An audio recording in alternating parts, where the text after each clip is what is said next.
আওয়ামী লীগের ঢাকা লকডাউন কর্মসূচি ঘিরে ফরিদপুরে যান চলাচল স্বাভাবিক রয়েছে।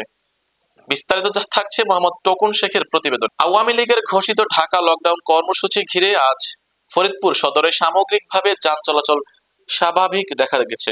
তবে দূরপাল্লা যাত্রীবাহী বাস ও মালবাহী ট্রাক চলাচল আগের তুলনায় তুলনামূলকভাবে কম লক্ষ্য করা গেছে।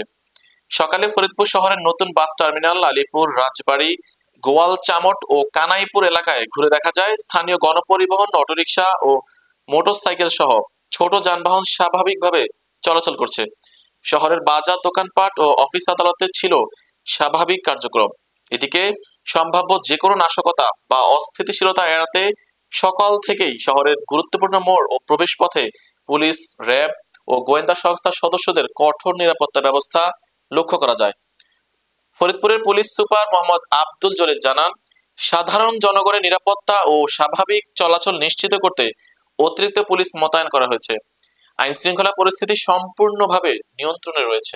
ঢাকামুখী যে গাড়িগুলো চলতেছে, আমরা এই গাড়িগুলোতে সবসময় সতর্ক অবস্থায় তাদের যদি মনে হইতেছে যে সন্দেহমূলক তাদের আমি সব চলছে, সব গাড়িগুলো চলতেছে, কোনো ফরিদপুর কোনো লকডাউন সিস্টেম নাই, সরাসরি সব গাড়ি চলাচল করতেছে।